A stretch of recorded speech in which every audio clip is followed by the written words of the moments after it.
আপনি দেখছেন বিশ্ব পুরো এগিয়ে যাচ্ছে, তাই না?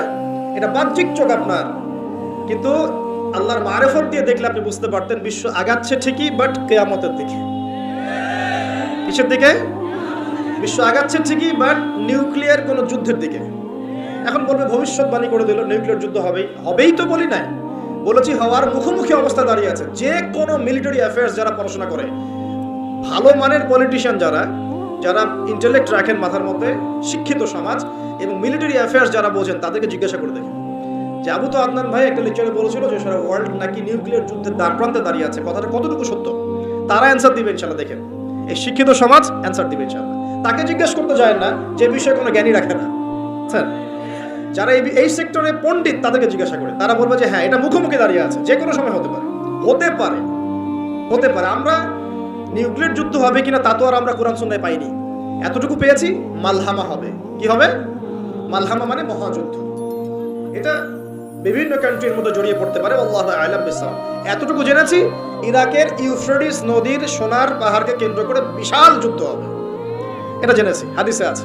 শুধু তাই নয়, নবী সাল্লাল্লাহু আলাইহি ওয়াসাল্লাম বলেছেন প্রতি 100 জনের মধ্যে, প্রতি 100 জনের মধ্যে 99 জন মানুষ ওই যুদ্ধে মারা যাবে। যারা যুদ্ধে অংশ নিবে তাদের কথা বলা হচ্ছে। মুসলিমদেরকে বলা হচ্ছে তোমরা ওই সম্পদে হাতও দিবে না। ওই সম্পদ নেয়া তো দূরের কথা, ওখানে হাতও দিতে যেও। আমার কথা কি বুঝতে পারছেন? তো দেখছেন বিশ্ব এগিয়ে যাচ্ছে, কিন্তু আমরা বলছি যে একটা নিউক্লিয়ার ওয়ারের দিকে এগিয়ে যাচ্ছে। দেখছেন ইকোনমিক্যালি আমরা খুব সমৃদ্ধ হচ্ছি, সারা বিশ্ব, তাই না? কিন্তু বিশ্বের অনেক দেশ, বিশ্বের অনেক কান্ট্রি ইকোনমিক্যালি এখন একটা দুরবস্থার সম্মুখীন হয়ে আছে। এটা রিয়েলিটি আর ভিজুয়াল ওয়ার্ল্ড এক জিনিস নয়। আপনি দেখছেন মেয়েরা খুব এগিয়ে যাচ্ছে, একদম ওই যে স্টেজে উঠে নাচানাচি করছে, অধিকার আন্দোলন এভরিথিং, তাই না? কিন্তু বাস্তবতা কি জানেন? বাস্তবতা হচ্ছে আমাদের মা বোনরা বেপর্দা হচ্ছে দিন দিন বেশি, এবং তারা এগিয়ে যাচ্ছে জাহান্নামের দিকে। নবীজি বলেছেন এই কথাই, শেষ জামানায় এক শ্রেণীর নারী বের হবে, নিসাউন, মহিলা, ক্যাসিয়াতুন, যারা কাপড় পরে থাকবে, আরিয়াতুন, তারপরেও নগ্ন হবে, কাপড় পরেও নগ্ন থাকবে, এবং তারা অন্যকে আকৃষ্ট করবে, যে সিডিউসড করবে, এবং অন্যের দিকেও আকৃষ্ট হবে, মানে নিজেও সিডিউস হবে। তো এই শ্রেণীর মেয়েরা কি এখন বের হয়নি? নবীজি বলেছেন এক শ্রেণীর মেয়ে বের হবে, পুরুষের পোশাক পরে থাকবে। কিসের পোশাক? পুরুষের পোশাক। এখানে শুধু বাহ্যিকভাবে পুরুষের পোশাক নয়, বাহ্যিকভাবে তো পুরুষের পোশাক পরেছেই অনেক আগেই। যান এই যে বনানী, শপিং মলস, গুলশান, ঢাকার big cities, mega cities, mega পয়েন্টগুলোতে যান, আপনি নিজের চোখে দেখতে পাবেন। আপনার এখানেও আছে? যাই হোক, হ্যাঁ, থাকতেই পারে, কারণ এগুলো তো এখন ছড়িয়ে পড়েছে কিভাবে? এই যে মোবাইল ফোনের মাধ্যমে। এমন কোনো জায়গা নাই এখন, বিশ্বের এমন কোনো জায়গা নাই যেখানে এই ফিতনাগুলো আসলে ছড়িয়ে পড়ে নাই। সো তারা ছড়িয়ে পড়েছে। এখন নবী সাল্লাল্লাহু আলাইহি ওয়াসাল্লাম এটাই বলছেন যে মেয়েরা পোশাক পরিবর্তন হয়ে যাবে, ছেলেরা মেয়ের পোশাক পরবে, মেয়েরা ছেলের পোশাক পরবে। পরে নাই? আর কোন নিদর্শনের জন্য অপেক্ষা করছেন? শুধু পোশাক পরিবর্তন মানে বাহ্যিক পোশাক নয়, এখানে আপনার সমাজের ফাংশনাল রোলটাও চেঞ্জ হয়ে যাবে। মেয়েরা ছেলেদের জায়গায় আসবে, ছেলেরা মেয়েদের জায়গায় আসবে। এসেছে কি আসে নাই? একটা বড় সাইন বলেছেন নবী সাল্লাল্লাহু আলাইহি ওয়াসাল্লাম লাস্ট ডে বা কিয়ামতের, সেটা হলো সমাজের সবচেয়ে নিম্ন শ্রেণীর মানুষ, মানে যাদের পরনে কাপড় ছিল না এবং পায়ে স্যান্ডেল ছিল না, বড়লোকদের কথা বলা হচ্ছে না হাদিসে। এখানে বলা হচ্ছে যে আজজারাল হুফাতাল উরাতাল আলাতা রিয়া'আশ শাই ইয়াতাতাওয়ালুনা ফিল বুনিয়ান। এখানে এমন মানুষের কথা বলা হচ্ছে যারা নগ্ন পদের, খালি পায়ের, স্যান্ডেল কেনার টাকা নাই, খালি গায়ের মানে কাপড় কেনার টাকা নাই, এবং রাখাল শ্রেণীর মানুষ। তারা কি করবে? ইয়াতাতাওয়ালুনা ফিল বুনিয়ান, উঁচু উঁচু কনস্ট্রাকটিভ বিল্ডিংস নির্মাণের প্রতিযোগিতা করবে। হয়েছে কি হয়নি? কিভাবে সম্ভব হলো? রিবা, সুদের মধ্য দিয়ে, এবং করাপশন, অন্যের সম্পদ আত্মসাতের মধ্য দিয়ে। হয়েছে কি হয় নাই? আর কোন নিদর্শনের জন্য অপেক্ষা করছে? একটা একটা করে বলতে গেলে সারা রাত চলে যাবে। মূল কথা হচ্ছে ফিতনাময় পরিবেশের মধ্যে, যেখানে এরকম সবকিছু দেখা যায়, আপনার বাইরের চোখ দিয়ে না দেখে ভিতরের চোখ দিয়ে বুঝতে হবে, তখন দেখবেন এখানে বাস্তবতা এবং ভিজুয়াল ওয়ার্ল্ডের মধ্যে আকাশ পাতাল পার্থক্য আছে। আপনি দেখছেন হ্যাঁ মেয়েরা এগিয়ে যাচ্ছে, আমরা বলছি বাস্তবতা হচ্ছে মেয়েরা জাহান্নামের দিকে যাচ্ছে এগিয়ে। আপনি দেখছেন যে হ্যাঁ খুব সুন্দর ইকোনমিক প্রোগ্রেস, আদতে কি হচ্ছে? আদতে পুরো ইকোনমিক স্যাংশনের মধ্যে আমরা পড়েছি। অবস্থা খারাপ। আপনি দেখছেন সারা ওয়ার্ল্ড খুব এগিয়ে যায়, মঙ্গলে, চাঁদে কি একটা অবস্থা, কিন্তু আদতে কি হচ্ছে? পুরো কিয়ামতের দিকে বিশ্ব এগিয়ে যাচ্ছে। দেখছেন মুসলিম উম্মাহ খুবই নারে তাকবীর, আল্লাহু আকবার, একদম, তাই না আমাদের অবস্থা? কিন্তু বাস্তবতা কি? বাস্তবতা হচ্ছে পুরো বিশ্ব জুড়ে মুসলিমদের এখন একটা অধঃপতনের সময় চলছে প্রতিটা সেক্টরে। এটা সেই যুগ না যেটাতে ওমর রাদিয়াল্লাহু আনহুর যুগে আমরা বসে পুরো বিশ্ব শাসন করতাম, সেটা কি এই যুগ? এই যুগ নয়। বরং নবীজি বলেন বাদাল ইসলামু গরীবান ওয়া সায়াউদু কামা বাদা। ইসলাম শুরু হয়েছিল অপরিচিত ভাবে, গরীব ভাবে, ওয়া সায়াউদু কামা বাদা, এবং আবার শীঘ্রই সেই অপরিচিত জায়গায় ফিরে আসবে। অপরিচিত জায়গায় ফিরে আসবে, গরীব জায়গায়। আপনি পরিবারে ইসলাম পালন করতে যান, পরিবারের মধ্যে আপনি গরীব হয়ে যাবেন, অপরিচিত হয়ে যাবেন। সমাজে পালন করতে যান, আমি কোন ইসলামের কথা বলছি? ওই গোলালু মার্কা ইসলাম না, যেটা সব তরকারিতে চলে, ওটার কথা বলছি না। যে ইসলাম ফলো করলে আপনার হাতে আগুন ধরে রাখার মতো অবস্থা হয়, ওটা ফলো করেন, সমাজে আপনি বিচ্ছিন্ন হয়ে যাবেন। বিশ্বে পালন করতে যান, দেখবেন আপনাকে কোণঠাসা করে রেখে দিয়েছে। এই হলো অবস্থা, গরীবা। এই অবস্থায় কি হবে? যেটা আপনি বাহ্যিক চোখে দেখছেন, বাস্তবতা এমন নাও হতে পারে। আল্লাহ পাক আমাদেরকে এই সিচুয়েশনটাকে বোঝার তৌফিক দান। আর সিচুয়েশন বুঝতে গেলে বাহ্যিক জ্ঞান যথেষ্ট নয়, ইন্টারনাল কি লাগবে? আল্লাহর বাসিরা এবং নূর এবং মারিফত দরকার আছে। এটা কি জিনিস? এটা আমি আপনাকে আসলে ওই ক খ গ ঘর মতো পড়িয়ে বোঝাতে পারবো না, তবে আমি চেষ্টা করছি। আমার দিকে মনোযোগ দেন। খিদর আলাইহিস সালাম যা দেখছেন, মুসা আলাইহিস সালাম কি তাই দেখেছিলেন? আচ্ছা, খিদর আলাইহিস সালাম যে তিনটা ঘটনা ঘটলো, এই তিনটা ক্ষেত্রে খিদর সঠিক ছিলেন না ভুল? তাহলে তিনি এমন কি দেখলেন, কি বুঝলেন, কি শুনলেন যেটা মুসা আলাইহিস সালাম পারলেন না, বুঝলেন না? এটা কি? এটাই হচ্ছে আল্লাহ পাকের বাসিরা বা মারিফত বা দূরদর্শিতা, যেটাকে আমরা আল্লাহর নূর বলি। তিনি আল্লাহ পাকের নূর দিয়ে দেখছেন। এখন আমরা বুঝলাম শেষ জামানায় টিকে থাকতে হলে আমাদেরকে এরকম দৃষ্টিভঙ্গি নিতে হবে, এতটুকু বুঝতে পেরেছি। কিন্তু এই দৃষ্টিভঙ্গি অর্জিত হবে কিভাবে, এই বিষয়টা আমরা বুঝতে পারছি না। পরিবেশটা নষ্ট করে না। এই দৃষ্টিভঙ্গি অর্জিত হবে কিভাবে, এটা কি জানা দরকার নাই? আচ্ছা, আসলে সেদিকে কথা বলি। প্রথম কথা প্রিয় ভাইরা, এই দৃষ্টিভঙ্গি অর্জন করতে হলে আগে কলম পরিষ্কার করতে হবে। কি করতে হবে? আচ্ছা, এটা কিভাবে হবে? সার্ফ এক্সেল দিয়ে ঘষবেন? আচ্ছা, কলম পরিষ্কার করার জন্য আমি কয়েকটা ফর্মুলা বলে দিই আগে। এটা সবার জন্য, এবং বিশ্বাস করেন এখন আমরা সমাজে যারা বসবাস করি, বেশিরভাগ আমরা মৃত কলম নিয়ে বসবাস করি। বেশিরভাগ। যদি কলম জিন্দাই হতো তাহলে হক বাতিল চিনতে পারতাম না। যদি কলম জিন্দাই থাকতো তাহলে কি দুনিয়ার এই মোহের মধ্যে ব্যস্ত থাকি? যদি কলম জিন্দা থাকতো সারাদিন, তাহলে দুনিয়ার ফিকিরে ব্যস্ত থাকতে পারি। যদি কলম জীবিতই থাকে তাহলে কাউকে দাফন করার পরে দুনিয়াবি খোশ গল্পে কেউ মত্ত হতে পারে। যদি কলম জিন্দা থাকে তাহলে কেউ মানুষকে ঠকাতে পারে, মাপে কম দিতে পারে, কেউ কেউ গোপনে পাপ করতে পারে, কেউ কেউ অন্য সম্পদ আত্মসাৎ করতে পারে। কলব জিন্দা থাকলে কেউ সুদ খায়, কলব জিন্দা থাকলে কেউ জেনা করে, কলব জিন্দা থাকলে কেউ এরকম নোংরা কনসার্টে যেতে পারে। অতএব বুঝতে পারছি এইসব পরিস্থিতি দেখে যে আমাদের বেশিরভাগের কলব কি? মৃত, নিঃসন্দেহে মৃত, কোনো সন্দেহ নাই। নবী সাল্লাল্লাহু আলাইহি ওয়াসাল্লাম বলেছেন, যখন আদম সন্তান একটা পাপ করে তখন কলবের মধ্যে একটা স্পট বা দাগ পড়ে, কালো একটা স্পট বা দাগ পড়ে। আবার যদি গুনাহ করে আবার স্পট পড়ে, আবার দাগ পড়ে, আবার গুনাহ করে আবার স্পট পড়ে। গুনার উপর গুনাহ করতে থাকে, পুরো কলবটা কালো কুচকুচে কুৎসিত হয়ে যায়, দুর্গন্ধযুক্ত। অনেস্টলি বলেন তো দেখি, অনেস্টলি বলেন যে আমাদের কলবগুলো এখন এরকম না? আমরা কন্টিনিউয়াসলি পাপ করি না? কতবার দিনে আস্তাগফিরুল্লাহ ওয়া আতুবু ইলাইহি পড়ি? কতবার? নবী সাল্লাল্লাহু আলাইহি ওয়াসাল্লাম এমন একজন ব্যক্তি যার আগের গুনাহ মাফ, পরের গুনাহ মাফ, তারপরেও তিনি দিনে 100 বার বলতেন আস্তাগফিরুল্লাহ ওয়া আতুবু ইলাইহি। আমাদের তো প্রয়োজন হয় না, কারণ আমাদের তো অনেকের, আমাদের সবার না, অনেকের অ্যাটিটিউডটা এমন যে সে জান্নাতে অলরেডি চলে গেছে এবং তার দল, তার সংগঠন অলরেডি জান্নাতে চলে গেছে। আপনার যদি লিজ লাগে আপনি আসেন, আমার কাছে ফর্ম পূরণ করেন, আপনাকে দিয়ে দেবেন। এমন অ্যাটিটিউড নাই? এই অ্যাটিটিউডটা কিন্তু ইহুদিদের দর্শন। ওরা এরকম মনে করতো যে আমরা আল্লাহর সিলেক্টেড বান্দা, ইলেক্টেড বান্দা, যদি জাহান্নামে যাইও তাহলে অল্প কয়েকদিন থাকবো, তারপর বেরো চলে আসবো। হ্যাঁ, এই কথা সূরা বাকারায় আছে, পড়ে দেখেন। তো দেখুন প্রিয় ভাইরা, কলব পরিষ্কারটা সবচেয়ে ইম্পর্টেন্ট জিনিস। এখন মানুষ বলতে পারে সুফিজমের আলোচনা করছে। হ্যাঁ, সুফিজমের আলোচনা করছি কিনা তা জানি না, তবে আমি আল্লাহর ইহসান নিয়ে কথা বলছি। কি নিয়ে কথা বলছি? হাদিসে জিবরিলের মধ্যে 4টা প্রশ্ন করা হয়েছে। কটা প্রশ্ন? 4টা। তার মধ্যে একটা প্রশ্ন হচ্ছে আখবিরনি আনিল ইহসান, হে মুহাম্মদ সাল্লাল্লাহু আলাইহি ওয়াসাল্লাম আমাকে ইহসান সম্পর্কে বলুন। জিবরাইল আলাইহিস সালাম প্রশ্ন করছেন। কে প্রশ্ন করছেন? ইহসান কি? নবী সাল্লাল্লাহু আলাইহি ওয়াসাল্লাম বলেন আনতা আবুদুল্লাহ কাআন্নাকা তারাহ, তুমি এমন ভাবে আল্লাহর ইবাদত করবে যেন তুমি আল্লাহকে দেখতে পাচ্ছো। ওয়া ইল্লাম তাকুন তারাহু ফাইন্নাহু ইয়ারাক, তুমি যদি আল্লাহকে দেখতে নাও পারো জেনে রাখবে যে আল্লাহ পাক তোমাকে দেখছেন। এই ফিলিংসটা মানুষের মধ্যে থাকলে কি মানুষ পাপগুলো কন্টিনিউয়াসলি করতে পারে? যদি পাপ হয়েও যায় সেটা তওবা করে ফিরে আসবে, তাই নয় কি? আচ্ছা, এখন দেখুন কি করতে হবে। এক নাম্বার বলছি যে অন্তরটাকে পরিচ্ছন্ন করতে হবে। পরিচ্ছন্ন করার জন্য প্রথম কাজ কি? প্রথম কাজ হচ্ছে 5 ওয়াক্ত নামাজকে আঁকড়ে ধরা। কি করা? 5 ওয়াক্ত নামাজকে আঁকড়ে ধরা। যদি আপনি জামাত মিসও করে ফেলেন, বাসায় পড়ে ফেলবেন, নামাজ বাদ দেওয়া যাবে না। মানে জামাত মিস করে ফেলেছি জন্য নামাজ বাদ, এমন নয়।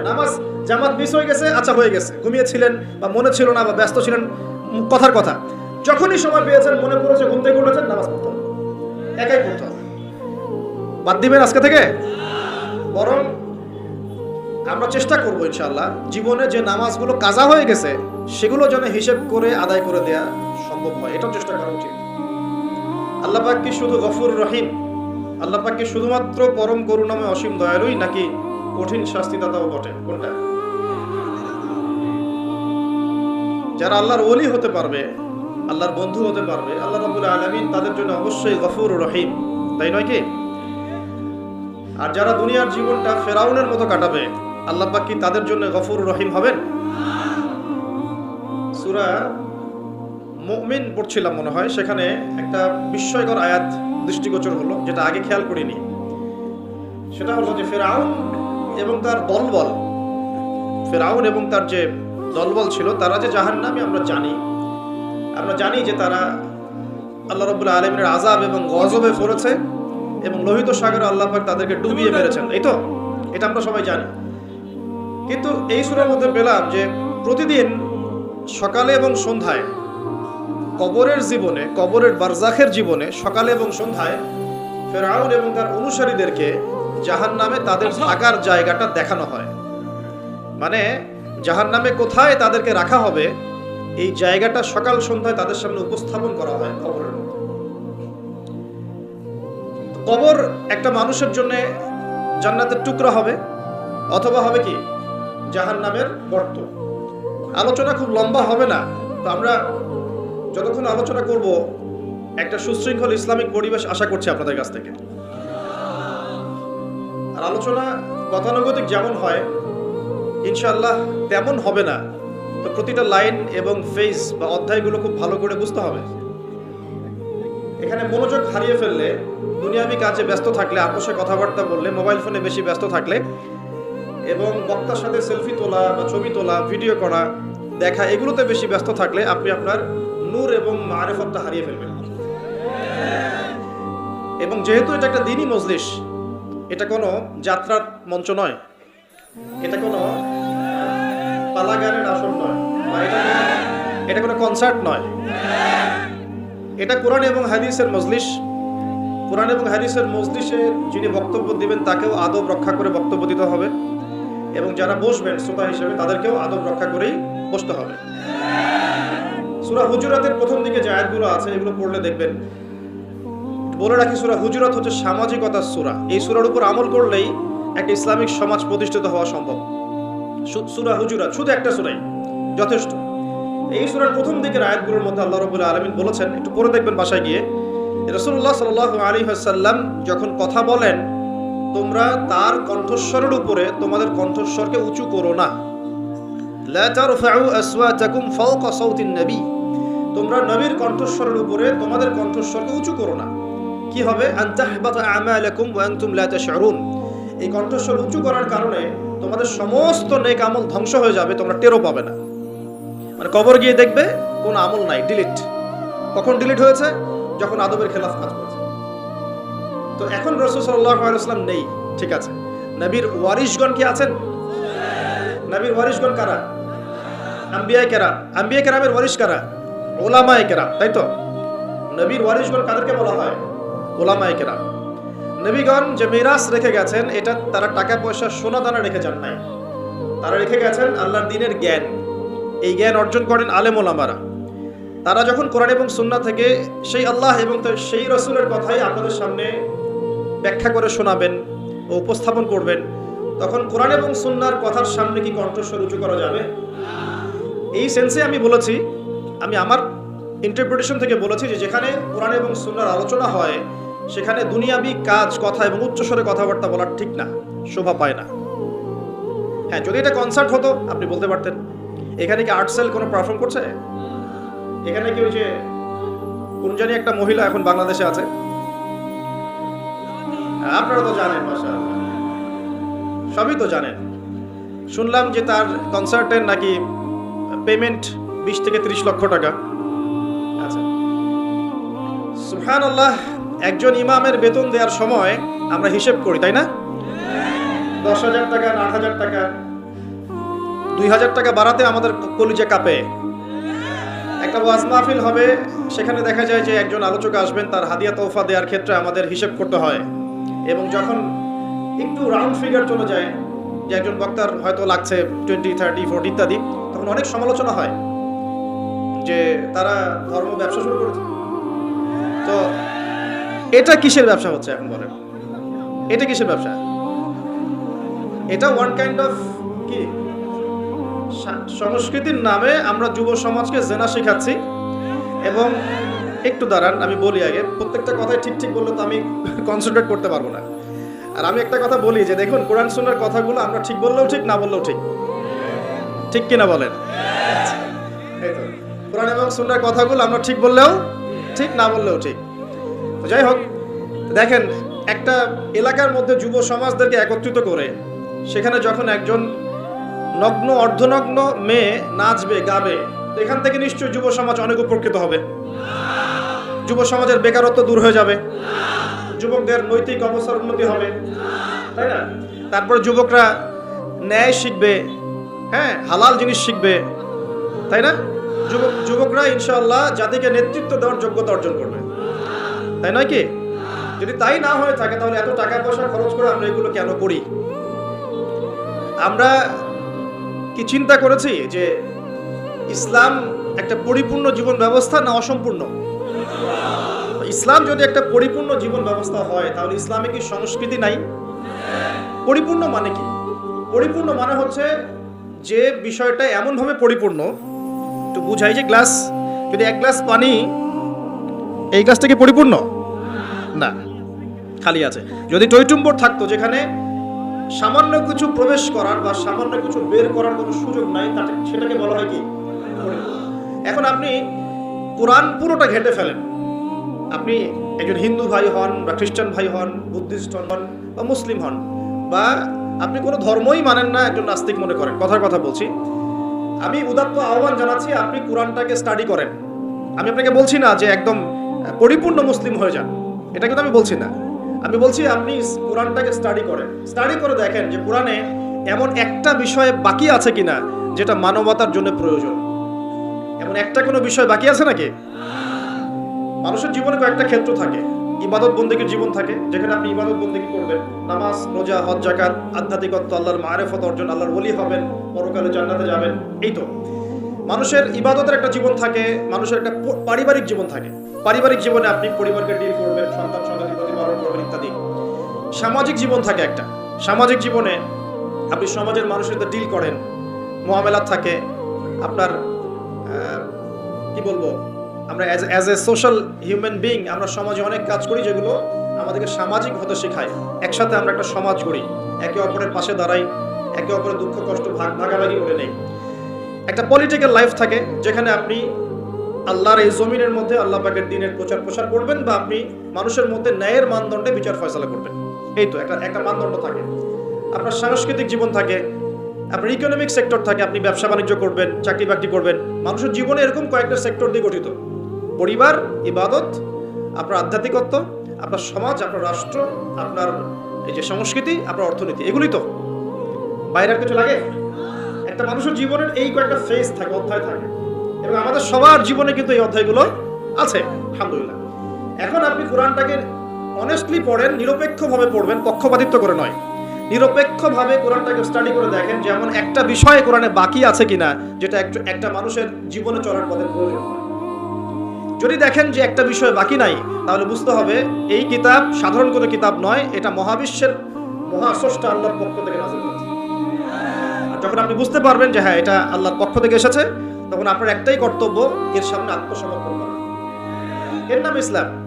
হাদিসের মধ্যে চলে যান, দেখবেন নবী সাল্লাল্লাহু আলাইহি ওয়াসাল্লামের হাদিস, যে মিশকাতের কথাই বলছি, মিশকাতুল মাসাহি বইয়ের মধ্যে দেখবেন যে মাথার চুলটাকে কিভাবে আঁচড়াতে হবে এর জন্য আলাদা একটা অধ্যায় আপনি পাবেন। কিভাবে ইস্তেঞ্জা করতে হয় পাবেন, ইস্তেঞ্জা মানে পেশাব পায়খানা, কিভাবে গোসল করতে হয়, হায়েজ নিফাসে কি করতে হবে, খাবেন কিভাবে, আপনি ঘুমাবেন কিভাবে, পোশাক পরবেন কিভাবে, নামাজ পড়বেন কিভাবে, জিকির কেমন করে করবেন, কি জিকির করবেন, কোরআন তেলাওয়াত কিভাবে করবেন, কেন করবেন, ফজিলত কি, সুন্নাতের চর্চা কিভাবে করবেন, পরিবার কেমন করে গঠন করবেন, কোথায় আপনি রিজিকের সন্ধান করবেন, হালাল খাবেন না হারাম খাবেন, হালাল খেলে কি হবে, হারাম খেলে কি হবে, সামাজিকভাবে আপনি কিভাবে চলবেন, সমাজের মানুষের সাথে কিভাবে মেলামেশা করবেন, অন্যের হক নষ্ট করলে কি হবে, ঠিক আছে, আপনি রাষ্ট্র কিভাবে চালাবেন, আপনার সংস্কৃতি কেমন হবে, পোশাক কেমন হবে, এভরি সিঙ্গেল মানে initiative, every single sector, every single sector Quran এবং হাদিসের মধ্যে ডিটেইলস বর্ণনা করা আছে। সুবহানাল্লাহ। এখন যখন আপনি এটা জানলেন কোরআন এবং সুন্নাহ পরিপূর্ণ, যার দলিল হচ্ছে সূরা মাইদার 3 নম্বর আয়াত, আল্লাহ পাক বলেছেন আল ইয়াউমা আকমালতু লাকুম দীনাকুম, আজকে আমি তোমাদের জন্য দিনটাকে পরিপূর্ণ করে দিয়েছি, ওয়া আতমামতু আলাইকুম নি'মাতি, তোমাদের উপর আমার নিয়ামতকে পূর্ণতা দিয়েছি, ওয়া রাদিতু লাকুমুল ইসলামা দীনান, এবং তোমাদের জন্য দিন ইসলামকে মনোনীত করে আমি আল্লাহ সন্তুষ্ট হয়ে গেছি। এই আয়াতটা নাজিল হয়েছে বিদায় হজের ভাষণের সময়। বিদায় হজ কখন হয়েছে? 23 বছর পর, যখন নবী সাল্লাল্লাহু আলাইহি ওয়াসাল্লাম দীর্ঘ 23 বছর দাওয়াতি কাজের মধ্য দিয়ে দিনটাকে পরিপূর্ণতা প্রদর্শন করেছেন, প্রতিষ্ঠা করেছেন, তারপর এই আয়াত নাজিল হয়েছে। এখন ইসলামে কি সাংস্কৃতিক হেদায়েত নাই? আছে। যদি তাই থাকে তাহলে আমরা কেন এমন সংস্কৃতির চর্চা করব যে সংস্কৃতি আমাদের মধ্যে জেনা ছড়িয়ে দিবে, যে সংস্কৃতি আমাদেরকে নগ্ন মেয়ে আমাদের সামনে উপস্থাপন করছে, যে সংস্কৃতি আমাদের যুব সমাজকে যৌন সুরসুরির দিকে প্রলুব্ধ করছে, আমরা কেন সেই সংস্কৃতির চর্চা করব? আমাদের কাছে কি ইসলামিক সংস্কৃতি নাই? একটু ঠান্ডা মাথায় ভাবেন, সংস্কৃতির কি প্রয়োজন আছে? আপনার কৃষ্টি এবং কালচার মনন, আমরা বলি মন আর মনন, এটা বিশ্বের বুকে আপনি পরিস্ফুটন ঘটাবেন, গোলাপের মতো ফুটে উঠবে মনন। আমাদের কি দাড়ির সুন্নত নাই? আমাদের টাকনুর উপরে কাপড় পরার সুন্নত নাই? আমাদের ঢিলে ঢালা তাকওয়ার পোশাক পরার সুন্নত নেই? আমাদের মা বোনদের পর্দার সুন্নত নাই? আমাদের এই যুব সমাজ যারা তোমরা মানে পশ্চিমা সংস্কৃতি অনুসরণ করছো, তোমাদের জন্য কি রাসূলুল্লাহ সাল্লাল্লাহু আলাইহি ওয়াসাল্লামের লেবাস এবং পোশাকের কোনো সুন্নত নাই? মিউজিক পছন্দ করেন মনে করেন আপনি, আপনার জন্য কি ইসলামিক নাশিদ নাই? নাই। আপনি ধরেন মুভিজ পছন্দ করেন, ইসলামিক ভালো কোনো মুভিজ নাই? আপনি উৎসব পছন্দ করেন, ইসলামিক উৎসব নাই? আচ্ছা, এর পাশাপাশি এমন উৎসব বা এমন সংস্কৃতির চর্চা করা যাবে যেগুলো কোরআন এবং সুন্নাহর সাথে সাংঘর্ষিক নয়। হতে পারে সেটা দেশীয়, হতে পারে সেটা সামাজিক, হতে পারে সেটা আমাদের দীর্ঘদিন ধরে চলে আসছে চিরায়ত কোনো ট্রেডিশন। সেটার চর্চা অবশ্যই করা যাবে যদি সেখানে এমন কিছু না থাকে যেটা কোরআন সুন্নাহর সাথে সাংঘর্ষিক। যদি সেখানে এমন কিছু থাকে যেটা কোরআন সুন্নাহর সাথে সাংঘর্ষিক, তাহলে কি করা যাবে? এই যে বিগত 31 অক্টোবর, সম্ভবত তারিখটা 31 অক্টোবর 2022, হ্যাঁ 31 অক্টোবর 2022, সারা বিশ্ব জুড়ে একটা চরম শিরক এবং জাহেলিয়াতে পূর্ণ উৎসব পালিত হয়েছে এবং যার ছোঁয়া আমাদের তাওহীদের দেশেও লেগেছিল। তার নাম হচ্ছে কি? হ্যালোইন উৎসব, যেটা টোটালি একটা পশ্চিমা কালচার এবং সেটা দিয়ে ভূত সেজে মানুষ ঘুরে বেড়াচ্ছে। দেখেন নাই? এখানে একটা স্ট্যাচুকে প্রমোট করা হচ্ছে না? মানুষের স্বাভাবিক যে আকৃতি আল্লাহ পাক দিয়েছেন, এখান থেকে সে ভূত হতে যাচ্ছে, প্রেতাত্মা হতে যাচ্ছে। খ্রিস্টানরা বলছে যে এটা আমাদের, এটা আমরা পালন করতেও লজ্জা লাগে আমাদের, কিভাবে মুসলিমরা করলো আমাদের বুঝে আসলো না। খ্রিস্টানরা কথা বলছে, আমার কথা না, খ্রিস্টানরা কথা বলছে। এটা যদি কোরআন সুন্নাহর সাথে সাংঘর্ষিক হয় তাহলে কি আমরা এটা পালন করব? আর বাইরে একটা কথা বলতে ভুলে গেছি, যখন এই উৎসব চলছিল তখন কিন্তু কোনো ঘন্টাওয়ালা এর প্রতিবাদে 2টা লাইনও ফেসবুকে লিখে নাই, লিখেছে? হ্যাঁ, তারা ঘ্রাণ সম্পর্কে ঠিকই লিখেছে, তারা কিন্তু ঘ্রাণ ইস্যু নিয়ে খুব সোচ্চার। তাদের চোখের সামনেই হ্যালোইন উৎসব হয়ে গেছে, একটা লাইনও লেখার সাহস পায় না। কারণ লিখলে কি হবে? লিখলে ওই যে ভিতরে আযাব ভোগ করতে হবে, রিয়াল আর কথা বলবে না, ব্যাস। 2013-14 থেকে নিয়ে 22 পর্যন্ত ইয়েমেনের হামলায় প্রায় 3.5 লক্ষ মানুষ মারা গেছে, যার মধ্যে 60 to 70% মানুষ হচ্ছে শিশু। 2013 থেকে 2022 পর্যন্ত ইয়েমেনে যে হামলাগুলো হয়েছে এতে প্রায় 3 থেকে 3.5 লক্ষ মানুষ মারা গেছে, যার মধ্যে 60 to 70% মানুষ হচ্ছে শিশু। একটা লাইনও লেখার সাহস তারা পায়নি। পক্ষে বিপক্ষে একটা কথা বলার সুযোগ, ফুরসত, তাকওয়া, ঈমান তাদের ভিতর থেকে হয়নি। এই তো কয়েকদিন আগে বাংলাদেশে একটা আন্দোলন হয়েছিল, রাসূল সাল্লাল্লাহু আলাইহি ওয়াসাল্লাম এবং আয়েশা রাদিয়াল্লাহু আনহার চরিত্র নিয়ে কটূক্তি করা হয়েছে, মনে আছে কি? মানুষ খুব সহজে ভুলে যায় এটা স্মার্টফোনের যুগ। স্মার্টফোনের যুগ মানে কি, মানুষ খুব সহজেই ভুলে যায়। এই কারণে আপনি যখন কিছু কাজ করবেন, কাজগুলোকে খাতায় লিখে নেবেন, এতে করে মনে থাকবে, আদারওয়াইজ আপনি ভুলে যাবেন। এটা স্মার্টফোনের যুগ। আর এই ফোনটার নাম স্মার্ট হলেও এই ফোনটা খুব একটা স্মার্ট নয়, কথা বুঝতে পারছেন? বরং ফোনটা আমাদের দিন দিন আনস্মার্ট করছে আমাদেরকে।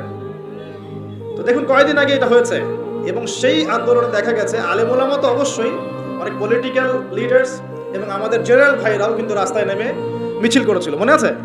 এই তো কয়েকদিন আগেই, এটা মেবি জুন জুলাই সামথিং এরকম হবে। আর তখন কিন্তু তাদের কেউই কোনো প্রতিবাদ করেনি, যা করেছে যত সামান্য, এবং যারা এটার প্রতিবাদ করেছে ওদেরকে তারা বলেছে জায়েজ নয়, না জায়েজ, এসব প্রতিবাদ করা যাবে না। সুবহানাল্লাহ, মনে আছে কি? মনে করায় দিই। তারপরে আমাদের মধ্যপ্রাচ্যের অনেক বড় বড় রিনাউন্ড শাইখ, অনেক বড় বড় রিনাউন্ড শাইখ, যাদের নাম শুনলে আমরা আসলে তাদের শ্রদ্ধাটা ঠিক মতো করতে পারি না। তাদের যে পরিমাণ জ্ঞান প্রজ্ঞা আল্লাহ পাক দিয়েছেন, এটা অর্জন করতে আমাদের মনে 100 বছর লেগে যায়। এরকম বড় বড় অনেক শাইখ হঠাৎ করে হারিয়ে গেলেন, নাই। কোথায়? ওই যে আন্ডারগ্রাউন্ড। কি হয়েছে? হকপন্থী, হকের কথা বলেছেন কিছু, কি করেছে? ওই সিনেপ্লেক্সের এগেনস্টে কথা বলেছে, অশ্লীলতার বিরুদ্ধে কথা বলেছে, হ্যাঁ, পর্দার খেলাফ কিছু হচ্ছে এটার বিরুদ্ধে কথা বলেছে, কনসার্টের এগেনস্টে কথা বলেছে, সব আস্তে আস্তে নাই মাইনাস।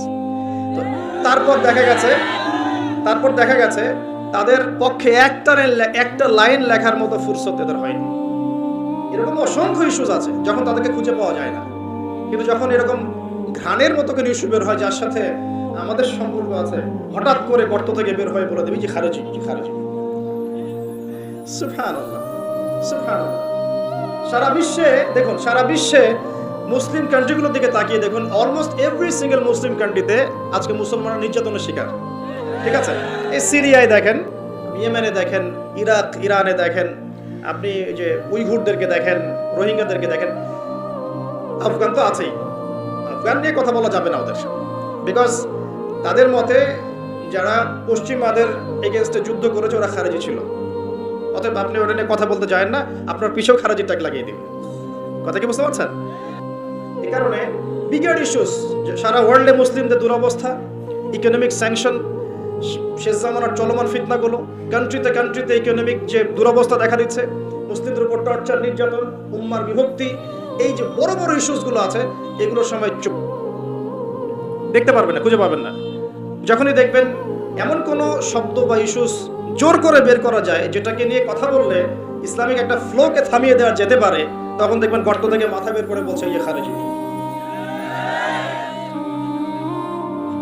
সমাজদার গেলে ইশারা কাফি। আর কিচ্ছু বলতে যাচ্ছি না, শুধু মনে রাখবেন একটা কথা, যে কুরআন এবং সুন্নাহর সাথে গাদ্দারি করে পৃথিবীতে কেউ টিকে থাকতে পারলেও আল্লাহর কাছে টিকতে পারে না। কুরআন এবং সুন্নাহর সাথে গাদ্দারি করে দুনিয়াতে অনেক কিছু অ্যাচিভ করা যেতে পারে, কিন্তু আল্লাহ পাকের পরকালে আর কবরে কশ্চিনকালেও পার পাওয়া যাবে। শুধু দিনের ফিকহি মাসআলাগুলোই বোঝেন আর ইকোনমিক বিষয়গুলো বোঝেন না, ওয়ার্ল্ড অ্যাফেয়ার্স বোঝেন না, ওয়ার্ল্ডের মুসলিমদের জিওপলিটিক্স বোঝেন না, ইসলামিক মুসলিম কান্ট্রিগুলোর উপর যখন নির্যাতন নেমে আসে কথা বলতে পারেন না, নবীর অবমাননায় কথা বলতে পারেন না, নিষ্পাপ বাচ্চা কাচ্চাকে হত্যা করা হয় তখন কথা বলতে পারেন না, সুবহানাল্লাহ, এবং চোখের সামনে শিরকি কুফরি উৎসব হয়ে যায় একটা কথা বলতে পারেন না। ঘ্রাণ ইস্যুতে এত কথা না, কোথায় ছিল এই কথাগুলো যখন এইসব ইস্যুগুলো সামনে ছিল? সুবহানাল্লাহ। এখান থেকে এক শ্রেণীর মানুষের একটা ভিতরের চরিত্র আপনি খুঁজে পাবেন।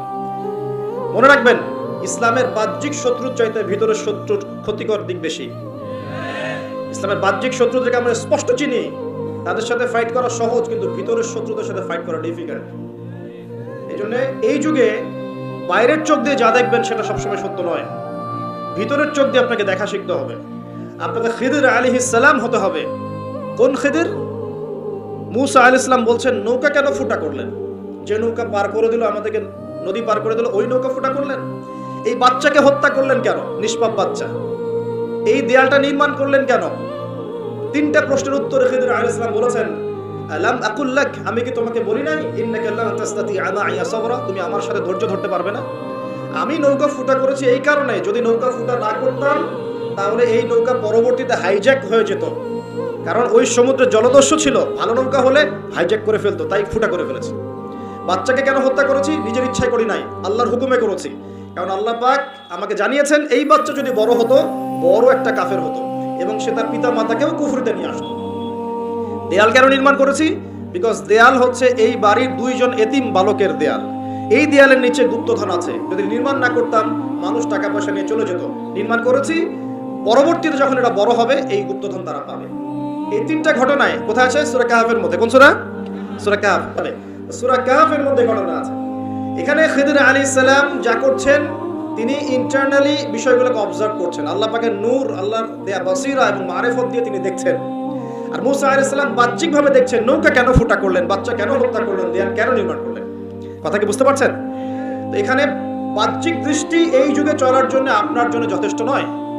আপনাকে খিদির আলাইহিস সালামের মতো ইন্টারনালি আপনাকে পিউরিফাইড হতে হবে, ইন্টারনাল অবজারভেশনের দরজাটা খুলতে হবে। একটা বিষয় বোঝেন, আলোচনা একটু হাইট হচ্ছে আমি বুঝতে পারছি, মনোযোগ ধরে রাখতে হবে। এখানে বিষয়টা হচ্ছে, যে যুগে ফিতনা ছড়িয়ে পড়বে, এমন ভাবে ফিতনা ছড়িয়ে পড়বে যে ফিতনাগুলো একদমই সভ্যতার মতো। এখন কি সেরকম ছড়িয়ে পড়েছে না? নাকি এটা বোঝানোর জন্য আবার নতুন লেকচার দেওয়া লাগবে? তখন এই ফিতনাময় পরিবেশে আপনি খিদির আলাইহিস সালামের মতো দূরদর্শিতা সম্পন্ন হতে না পারলে পথ হারিয়ে ফেলবেন। শুধু তাই নয়, এই যুগে বাহ্যিক চোখ দিয়ে যা দেখা যাবে সব সময় তা সত্য হবে না। এই তিনটা ঘটনায় ভিজুয়াল ওয়ার্ল্ড বলি আমরা, যেটা বাহ্যিক পৃথিবী, এবং রিয়েলিটি বাস্তবতা, এর মধ্যে আসমান জমিন পার্থক্য ছিল। ওই নৌকা ফুটা করে কি খিদির আলাইহিস সালাম সত্যি ভুল করেছিলেন? আচ্ছা, ওই বাচ্চাকে হত্যা করে কি তিনি অন্যায় করেছিলেন? দেয়াল নির্মাণ করে কি তিনি বোকার মতো কাজ করেছেন? এই ভিজুয়াল ওয়ার্ল্ডে আপনি যা দেখছেন তার সবকিছু সত্য নয়। আপনি দেখছেন বিশ্ব পুরো এগিয়ে যাচ্ছে, তাই না? এটা বাহ্যিক চোখ আপনার, কিন্তু আল্লাহর মারিফত দিয়ে দেখলে আপনি বুঝতে পারতেন বিশ্ব আগাচ্ছে ঠিকই, বাট কিয়ামতের দিকে। কিসের দিকে? বিশ্ব আগাচ্ছে ঠিকই, বাট নিউক্লিয়ার কোন যুদ্ধের দিকে। এখন বলবে ভবিষ্যৎবাণী করে দিল নিউক্লিয়ার যুদ্ধ হবেই তো বলি নাই, বলেছি হওয়ার মুখোমুখি অবস্থা দাঁড়িয়ে আছে। যে কোনো মিলিটারি অ্যাফেয়ার্স যারা পড়াশোনা করে, ভালো মানের পলিটিশিয়ান যারা ইন্টেলেক্ট রাখেন মাথার মধ্যে, শিক্ষিত সমাজ এবং মিলিটারি অ্যাফেয়ার্স যারা বোঝেন, তাদেরকে জিজ্ঞাসা করে দেখুন যে আবু তো আদনান ভাই একটা লেকচারে বলেছিল যে সারা ওয়ার্ল্ড নাকি নিউক্লিয়ার যুদ্ধের দ্বারপ্রান্তে দাঁড়িয়ে আছে, কথাটা কতটুকু সত্য? তারা অ্যান্সার দিবে ইনশাআল্লাহ। দেখেন, এই শিক্ষিত সমাজ অ্যান্সার দিবে ইনশাআল্লাহ। তাকে জিজ্ঞেস করতে যায় না যে বিষয়ে কোনো জ্ঞানী রাখে না। স্যার, যারা এই সেক্টরে পণ্ডিত তাদেরকে জিজ্ঞাসা করে, তারা বলবে যে হ্যাঁ, এটা মুখোমুখি দাঁড়িয়ে আছে, যে কোনো সময় হতে পারে। আমরা নিউক্লিয়ার যুদ্ধ হবে কিনা তা তো আর আমরা কোরআন সুন্নাহয় পাইনি, এতটুকু পেয়েছি মালহামা হবে। কি হবে? মালহামা মানে মহাযুদ্ধ। এটা বিভিন্ন কান্ট্রির মধ্যে জড়িয়ে পড়তে পারে, আল্লাহু আ'লাম বিসসাওয়াব। এতটুকু জেনেছি, ইরাকের ইউফ্রেটিস নদীর সোনার পাহাড়কে কেন্দ্র করে বিশাল যুদ্ধ হবে, এটা জেনেছি, হাদিসে আছে। শুধু তাই নয়, নবী সাল্লাল্লাহু আলাইহি ওয়াসাল্লাম বলেছেন প্রতি 100 জনের মধ্যে 99 জন মানুষ ওই যুদ্ধে মারা যাবে। যারা যুদ্ধে অংশ নিবে তাদের কথা বলা হচ্ছে। মুসলিমদেরকে বলা হচ্ছে তোমরা ওই সম্পদে হাতও দিবে না। ওই সম্পদ নেয়া তো দূরের কথা, ওখানে হাতও দিতে যাবে। আপনারা কথা কি বুঝতে পারছেন? তো দেখছেন বিশ্ব এগিয়ে যাচ্ছে, কিন্তু আমরা বলছি যে একটা নিউক্লিয়ার ওয়ারের দিকে এগিয়ে যাচ্ছে। দেখছেন ইকোনমিক্যালি আমরা খুব সমৃদ্ধ হচ্ছি, সারা বিশ্ব, তাই না? কিন্তু বিশ্বের অনেক দেশ, বিশ্বের অনেক কান্ট্রি ইকোনমিক্যালি এখন একটা দুরবস্থার সম্মুখীন হয়ে আছে। এটা রিয়েলিটি আর ভিজুয়াল ওয়ার্ল্ড এক জিনিস নয়। আপনি দেখছেন মেয়েরা খুব এগিয়ে যাচ্ছে, একদম ওই যে স্টেজে উঠে নাচানাচি করছে, অধিকার আন্দোলন এভরিথিং, তাই না? কিন্তু বাস্তবতা কি জানেন? বাস্তবতা হচ্ছে আমাদের মা বোনরা বেপর্দা হচ্ছে দিন দিন বেশি, এবং তারা এগিয়ে যাচ্ছে জাহান্নামের দিকে। নবীজি বলেছেন এই কথাই, শেষ জামানায় এক শ্রেণীর নারী বের হবে, নিসাউন, মহিলা, ক্যাসিয়াতুন, যারা কাপড় পরে থাকবে, আরিয়াতুন, তারপরেও নগ্ন হবে, কাপড় পরেও নগ্ন থাকবে, এবং তারা অন্যকে আকৃষ্ট করবে, যে সিডিউসড করবে, এবং অন্যের দিকেও আকৃষ্ট হবে, মানে নিজেও সিডিউস হবে। তো এই শ্রেণীর মেয়েরা কি এখন বের হয়নি? নবীজি বলেছেন এক শ্রেণীর মেয়ে বের হবে, পুরুষের পোশাক পরে থাকবে। কিসের পোশাক? পুরুষের পোশাক। এখানে শুধু বাহ্যিকভাবে পুরুষের পোশাক নয়, বাহ্যিকভাবে তো পুরুষের পোশাক পরেছেই অনেক আগেই। জানেন এই যে বনানী শপিং মলস, গুলশান, ঢাকার বিগ সিটিজ, মেগা সিটিজের মেগা পয়েন্টগুলো তো যান, আপনি নিজের চোখেই দেখতে পাবেন। আপনার এখানেও আছে? আচ্ছা, যাই হোক, হ্যাঁ থাকতেই পারে, কারণ এগুলো তো এখন ছড়িয়ে পড়েছে কিভাবে? এই যে মোবাইল ফোনের মাধ্যমে।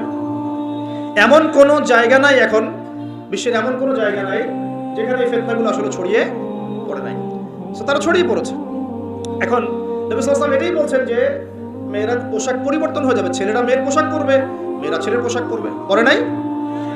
আর কোন নিদর্শনের জন্য অপেক্ষা করছেন? শুধু পোশাক পরিবর্তন মানে বাহ্যিক পোশাক নয়, এখানে আপনার সমাজের ফাংশনাল রোলটাও চেঞ্জ হয়ে যাবে। মেয়েরা ছেলেদের জায়গায় আসবে, ছেলেরা মেয়েদের জায়গায় আসবে। এসেছে কি আসে নাই? একটা বড় সাইন বলেছেন নবী সাল্লাল্লাহু আলাইহি ওয়াসাল্লাম লাস্ট ডে বা কিয়ামতের, সেটা হলো সমাজের সবচেয়ে নিম্ন শ্রেণীর মানুষ, মানে যাদের পরনে কাপড় ছিল না এবং পায়ে স্যান্ডেল ছিল না, পরলোকদের কথা বলা হচ্ছে না হাদিসে। এখানে বলা হচ্ছে যে আজজারাল হুফাতাল উরাতাল আলাতা রিয়াশাই ইয়াতাতাওয়ালুনা ফিল বুনিয়ান। এখানে এমন মানুষের কথা বলা হচ্ছে যারা নগ্ন পদের, খালি পায়ের, স্যান্ডেল কেনার টাকা নাই, খালি গায়ের মানে কাপড় কেনার টাকা নাই, এবং রাখাল শ্রেণীর মানুষ। তারা কি করবে? ইয়াতাতাওয়ালুনা ফিল বুনিয়ান, উঁচু উঁচু কনস্ট্রাকটিভ বিল্ডিংস নির্মাণের প্রতিযোগিতা করবে। হয়েছে কি হয়নি? কিভাবে সম্ভব হলো? রিবা, সুদের মধ্য দিয়ে, এবং করাপশন, অন্যের সম্পদ আত্মসাতের মধ্য দিয়ে। হয়েছে কি হয় নাই? আর কোন নিদর্শনের জন্য অপেক্ষা করছে? একটা একটা করে বলতে গেলে সারা রাত চলে যাবে। মূল কথা হচ্ছে ফিতনাময় পরিবেশের মধ্যে যেখানে এরকম সবকিছু দেখা যায়, আপনার বাইরের চোখ দিয়ে না দেখে ভিতরের চোখ দিয়ে বুঝতে হবে, তখন দেখবেন এখানে বাস্তবতা এবং ভিজুয়াল ওয়ার্ল্ডের মধ্যে আকাশ পাতাল পার্থক্য আছে। আপনি দেখছেন হ্যাঁ মেয়েরা এগিয়ে যাচ্ছে, আমরা বলছি বাস্তবতা হচ্ছে মেয়েরা জাহান্নামের দিকে যাচ্ছে এগিয়ে।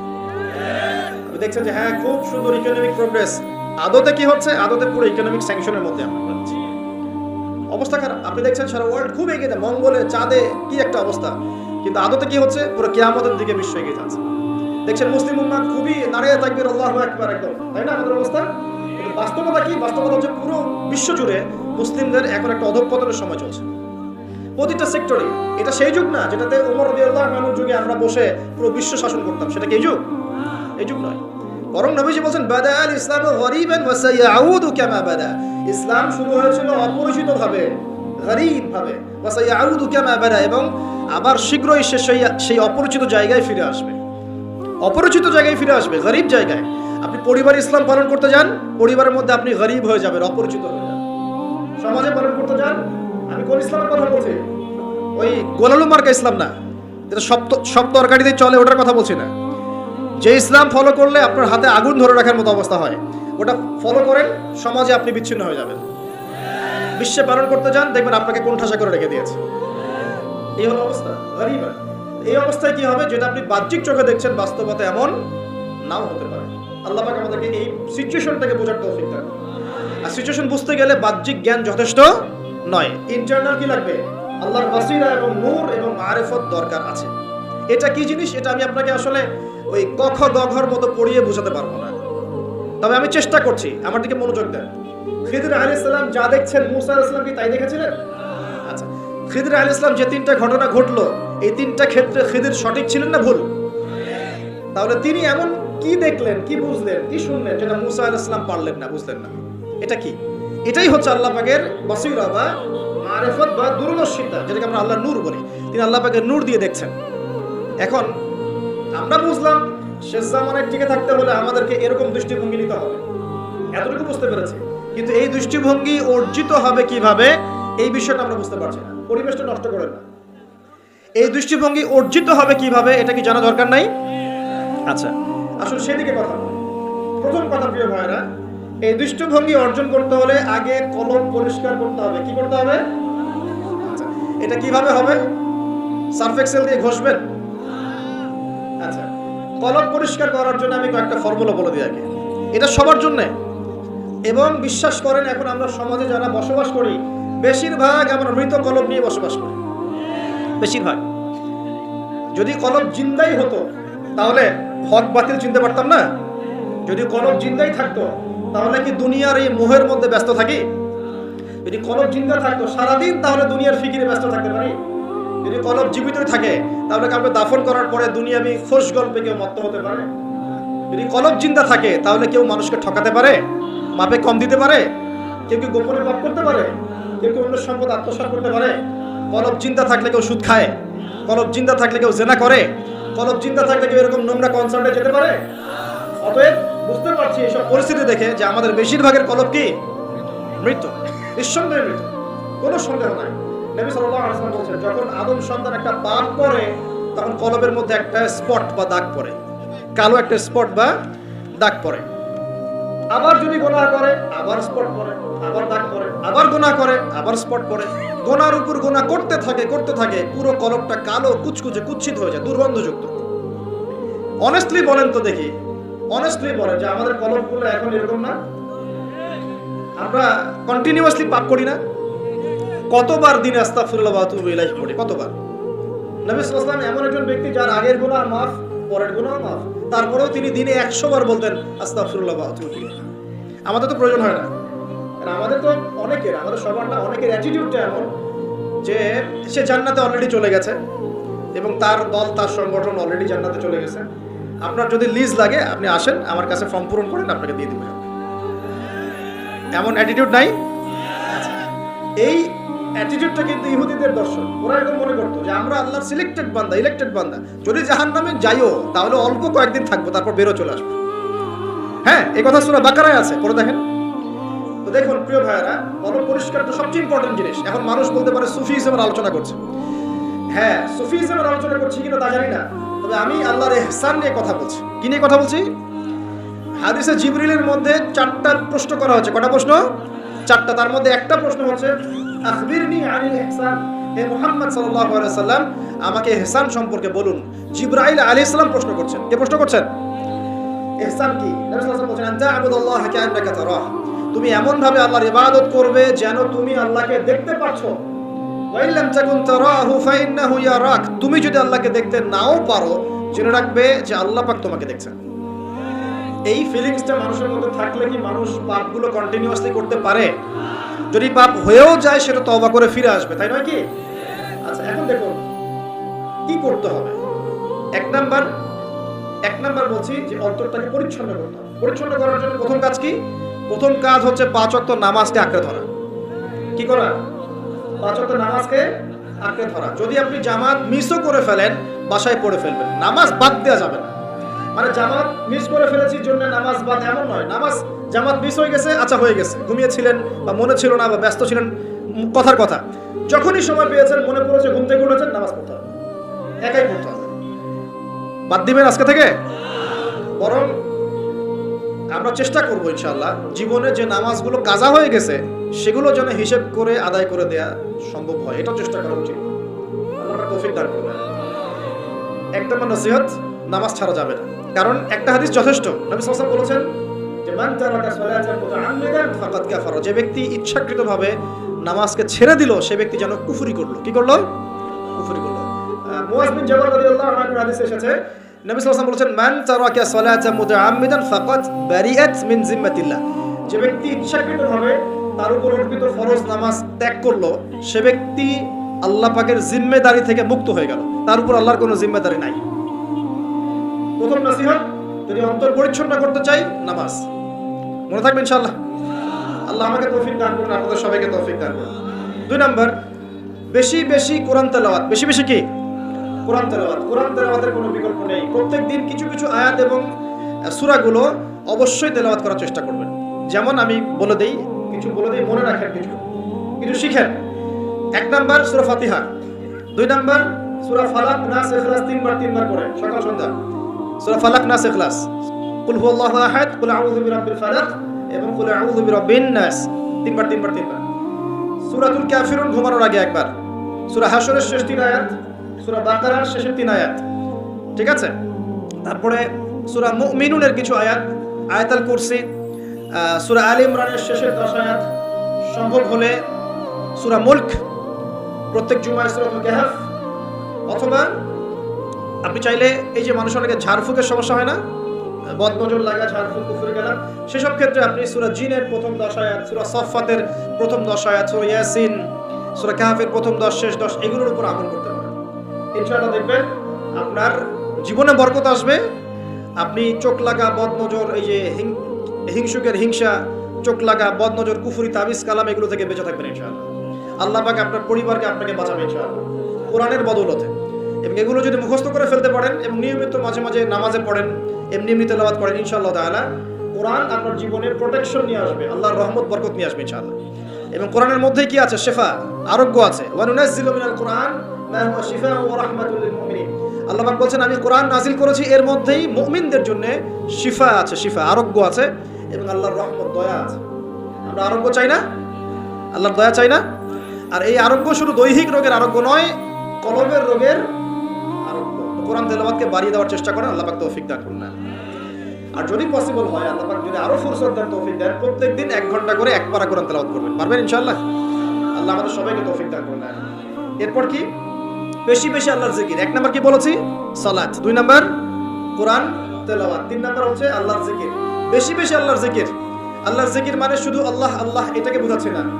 আল্লাহর জিকির মানে আপনি সবসময় ফিল করবেন, আল্লাহকে স্মরণ করবেন যে আল্লাহ পাক আপনাকে দেখছেন, আপনি আল্লাহর ইবাদত করছেন, আল্লাহ আপনাকে দেখছেন। আপনি আল্লাহকে দেখতে না পারলেও আল্লাহ আপনাকে দেখছেন, আল্লাহ আপনার কথা শুনছেন, আল্লাহ হাজির নাজির, আপনি ফিল করবেন। জিকির মানে কি? স্মরণ করা। জিকির মানে কি? স্মরণ করা। আপনি সুবহানাল্লাহ পড়ছেন, আল্লাহর জিকির করছেন, আলহামদুলিল্লাহ পড়ছেন, আল্লাহু আকবার পড়ছেন, লা ইলাহা ইল্লাল্লাহ পড়ছেন, হ্যাঁ, লা হাওলা ওয়ালা কুওয়াতা ইল্লা বিল্লাহ পড়ছেন, এগুলো তো আপনি আল্লাহর জিকির করছেন, আলহামদুলিল্লাহ। এখন ব্যবসা করতে গিয়েছেন, এই যে মাপের দাড়িপাল্লা উঠালেন, এই যে মাপে কম দিচ্ছেন, এখন কি আল্লাহ আপনাকে দেখছেন না? এই যে আপনি আল্লাহকে স্মরণ করছেন যে আল্লাহ আমাকে দেখছেন, মাপে কমটা দেওয়া যাবে না, যদিও কাস্টমার বুঝতে পারছে না। এই যে আপনি আল্লাহকে স্মরণ করলেন, এটাই আল্লাহর জিকির। এটা কি? আল্লাহর জিকির। আপনি ওই যে স্কুলে গিয়েছেন বা কলেজে গিয়েছেন, এখন মাশাআল্লাহ আপনার তো বান্ধবীর অভাব নাই, বা একজন বান্ধবী আপনাকে ফোর্স করছে, চল ওখানে গিয়ে কফি খাই, এই করি সেই করি, আজকে ঘুরে আসি রমনা পার্ক, নাকি? তো এখন আপনি আল্লাহকে স্মরণ করছেন যে আমি আল্লাহকে দেখতে না পারলেও আল্লাহ তো আমাকে দেখছেন, না আমি তোমাদের সাথে যেতে পারবো না, এটা আমার জন্য জায়েজ নাই। এই যে আপনি আল্লাহকে স্মরণ করলেন, এটার নাম কি? আল্লাহর জিকির। সমাজের দায়িত্ব পেয়েছেন, আলহামদুলিল্লাহ, দায়িত্ব পাওয়া খারাপ কিছু নয়, এটাকে সঠিকভাবে পালন করাটাই চ্যালেঞ্জ।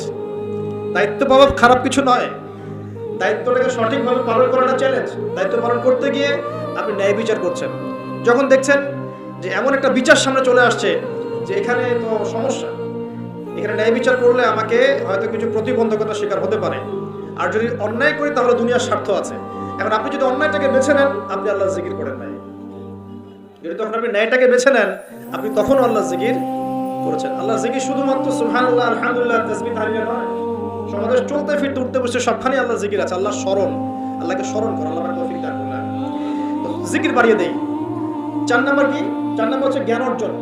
মানে বেশি বেশি কোরআন সুন্নাহর জ্ঞান অর্জন করেন, আল্লাহর নূর মারিফাত পাওয়া যাবে ইনশাআল্লাহ। 5 নাম্বার একটা বলে দেই, সেটা হলো আল্লাহওয়ালা মানুষ, যারা আল্লাহওয়ালা মানুষ, আল্লাহর এবং রাসূলের কথা বলেন, যারা মুত্তাকি, পরহেজগার এবং সৎ, এই সব মানুষদের সাথে সংস্পর্শে থাকেন, আল্লাহ পাকের নূর পাওয়া যাবে ইনশাআল্লাহ। আর 5টা কথা বললাম, অনলি 5টা। এগুলোর পাশাপাশি আর 5টা বিষয় আছে, যাওয়া যাবে না। 5টা বিষয়ে যাওয়া যাবে না। 1, হিংসা মনে রাখাই যাবে। মনে যার হিংসা আছে, তার সাথে আল্লাহর নূরের কোনো সম্পর্ক নেই। সে কোশ্চিন কালেও খিদির হতে পারবে না।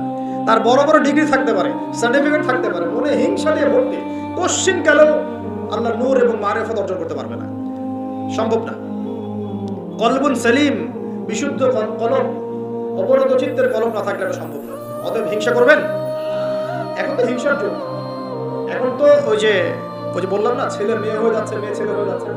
এখন মেয়েরা কিন্তু খুব একটা ঝগড়া করে না। মেয়েদের কথাবার্তাগুলো এখন ছেলেদের মতো। বাইরে বের হয়ে রিক্সা ডাক দেবে, এই রিক্সা এদিকে আসো, এই সিএনজি এদিকে আসো, ওর বলার ভয়েসটা ছেলেদের মতো।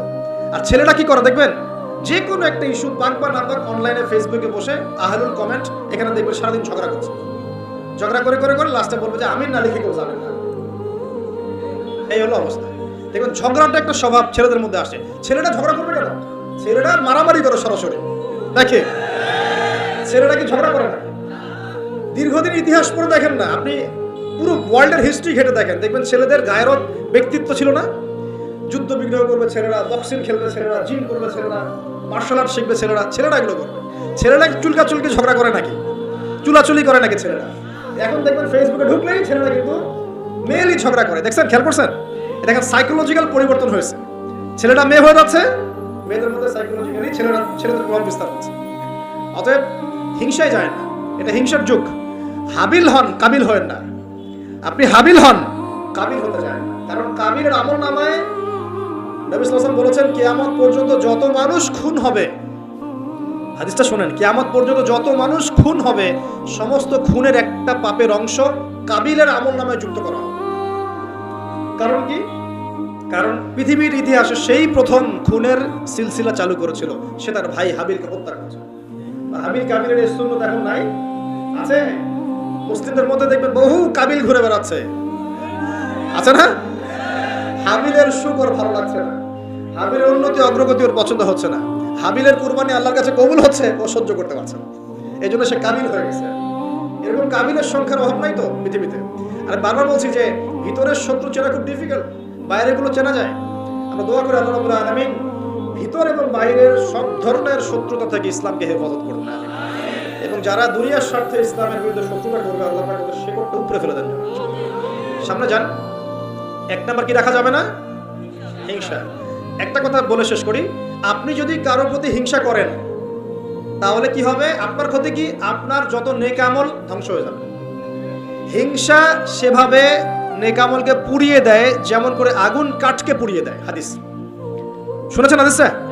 হিংসা সেভাবে নেক আমলকে পুড়িয়ে দেয় যেভাবে আগুন কাকে পুড়িয়ে দেয়?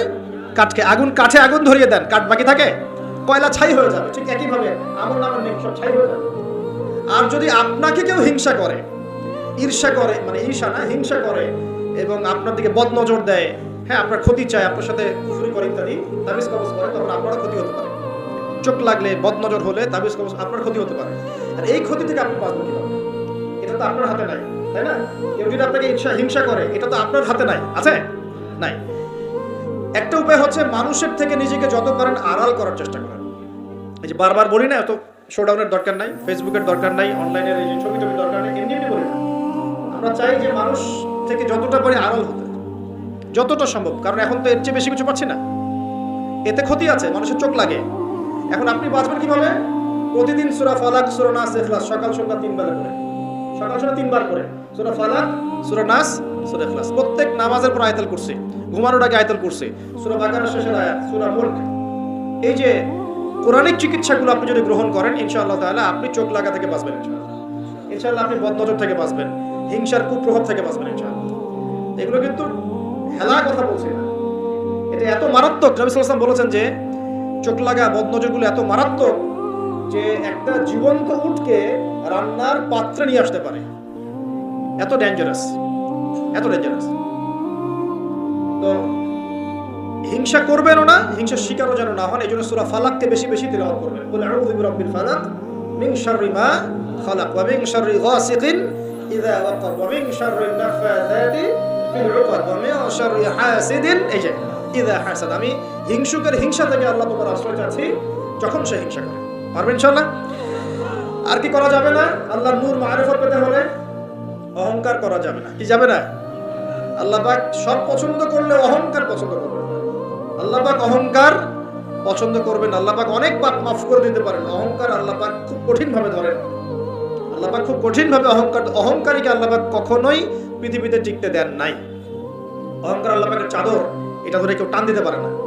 তো মনের মধ্যে যদি অহংকার থাকে, কোশ্চিন কালেও ডিগ্রি সার্টিফিকেট অর্জন করেও আল্লাহর নূর পাওয়া যায়। আপনি খিদির হতে পারবেন না, সিচুয়েশন বুঝতেও পারবেন না, সলিউশনও বের করতে পারবেন না।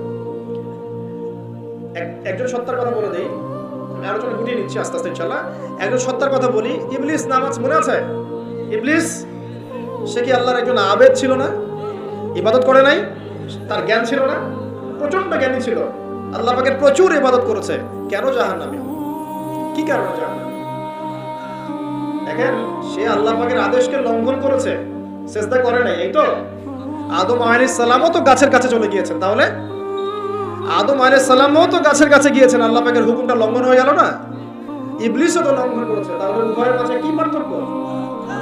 পার্থক্যটা হচ্ছে আদম আলাইহিস সালাম ভুল করে তওবা করে ফিরে এসেছেন, অহংকার করেন নাই, করেছেন? পক্ষান্তর ইবলিস ভুল করেও তার উপর অটল থেকেছে। সে বলেছে খালাকতানি মিন নার ওয়া খালাকতাহু মিন তিন। আল্লাহ আপনি যে আমাকে বলছেন আদমকে সিজদা করতে, আপনি ভুল আমি সঠিক, নাউজুবিল্লাহ। এই যে আবা ওয়াস্তাকবার, সে উদ্ধত হলো, অহংকার প্রদর্শন করলো, এই একটা কারণেই আল্লাহ পাক কি করেছেন? তাকে চিরস্থায়ী জাহান্নামে দিয়েছেন। কথা কি বুঝতে পারছেন? অতএব অহংকার থাকলে আল্লাহর নূর পাওয়া যাবে না। ইবলিসের ইবাদত ছিল, টিকতে পারে নাই। ওর কিন্তু ইলম ছিল, টিকতে পারে নাই। আল্লাহ বোঝার তৌফিক দান করেন। আর অহংকার মানে এই নয় যে আপনি ভালো জামা পরেছেন, ভালো একটা সুন্দর বাড়ি করেছেন, আপনার জুতাটা সুন্দর, আপনার মানে কিছু জমি জমা আছে, হ্যাঁ, আপনার চলাফেরা আপনি শৌখিনতা পছন্দ করেন, এটার নাম অহংকার নয়। অহংকার কি? অহংকার হচ্ছে সত্য, যেটা আল্লাহর পক্ষ থেকে সত্য বিধানটাকে অস্বীকার করা এবং মানুষকে তুচ্ছ তাচ্ছিল্য করা, এই হলো অহংকার। মনে থাকবে, অহংকার কি? সত্যকে প্রত্যাখ্যান করা এবং মানুষকে কি করা? তুচ্ছ তাচ্ছিল্য করা। একজন মুমিন ভাইয়ের খারাপ হওয়ার জন্য এতটুকু যথেষ্ট যে সে আরেকজন মুমিন ভাইকে তুচ্ছ তাচ্ছিল্য করছে। এখন এই সোশ্যাল মিডিয়াতে এটা হয় না? সোশ্যাল মিডিয়া মানেই হচ্ছে যাকে পাও ধুয়ে দাও একদম, মানে এর মধ্য দিয়ে দিনের কি যে খেদমত করতেছে আল্লাহ, অথচ আপনি তারে বসায় দেন এসব চেয়ারে, দেখেন কয়টা লাইন বলতে পারে এখানে বসে, দুটা হাদিস মুখস্থ করতে দেন, 40টা আয়াত মুখস্থ করতে দেন, দিনের জন্য একটা বই লিখতে দেন। মানে এখন দেখবেন এমন একটা যুগ চলছে, যারা কাজ করে ওরা বেশি সমালোচনার শিকার হয়, যে কাজ করে না ওর কোনো সমালোচনাই নেই। যে নামাজ পড়ে না ওকে নিয়ে কোনো ফিকির নাই, যে নামাজ পড়ে ওর হাতটা নিচে নামানোর উপরে ওঠানোর জন্য ব্যস্ত হয়ে আছে আর কি। খেয়াল করেন নাই? যে নামাজ পড়ে না কোনো ফিকিরই নাই, যে বেচারা নামাজ ধরেছে ওকে ডেকে আনা হচ্ছে, এদিকে আসো, তোমার নামাজ ঠিক হয় নাই, নামাজ এটা ঠিক করতে হবে, এটা ঠিক করতে হবে। আরে ভাই, যে নামাজ পড়ে না ওর কাছে যাও, তুমি ওকে নামাজি বানাও। আর যারা মেহনত করে মানুষকে নামাজি বানায়, দেখবেন এই লোকগুলোকে টার্গেট করে ধরে ধরে নামাজ ঠিক করতেছে। যুক্তিও আছে আবার। যুক্তিটা কি বলছে? যে নামাজ পড়ে না ওর তো হিসেব আরো ডেঞ্জারাস। যে নামাজ পড়ে না ওর কথা বাদ, যে নামাজ পড়ছে ও তো পরিশ্রম করেও রিওয়ার্ড নাকি পাচ্ছে না, এই কারণে ওকে নিয়ে বেশি চিন্তা করে। আসলে যে ইবলিসই কিয়াস, ইবলিস একটা কিয়াস করছিল না, যে আমাকে আগুন দিয়ে সৃষ্টি করেছেন আর যে আদমকে মাটি দিয়ে সৃষ্টি করেছেন, আমি কেন ওকে সেজদা করব? এই কিয়াসগুলো বাতিল কিয়াস। আরে ভাই, সে তো নামাজ পড়ছে, অ্যাটলিস্ট সে তো নামাজ পড়ছে। কে বললো যে এই ইখতিলাফি মাসালাগুলোর কারণে নামাজই কবুল হবে না? নামাজ কবুল করার দায়িত্ব কি আপনি নিয়েছেন নাকি? নামাজের মধ্যে সবচেয়ে ইম্পর্টেন্ট জিনিসটা কি?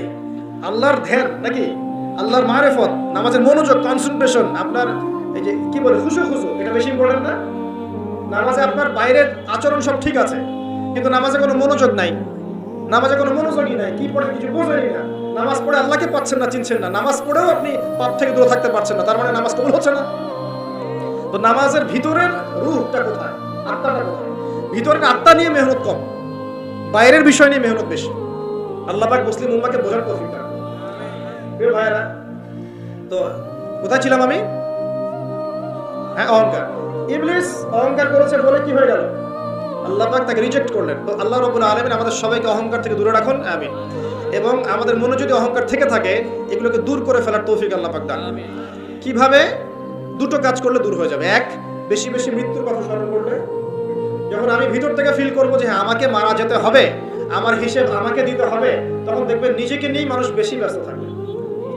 আর যখন মানুষ নিজে অহংকারী হয়ে যায়, মনে করেন আমি তো পার পেয়ে গেছি, তখন মানুষ অন্যের দিকে বেশি তেল দেওয়া শুরু করে, অন্যের চরকায় বেশি তেল দেওয়া শুরু। আগে বাবা নিজের চরকায় আগে তেল দাও। তুমি নিজের আমলের কি অবস্থা, আকীদার কি অবস্থা, আল্লাহকে পেলাম কিনা, কোরআন পড়তে জানি কিনা, হাদিস কতটুকু মুখস্থ করলাম, কতটুকু দাওয়াতের কাজ করলাম, দিনের জন্য কি করলাম, এই ফিকির আগে করো তুমি, তারপরে না মানুষের দিকে চোখ দাও।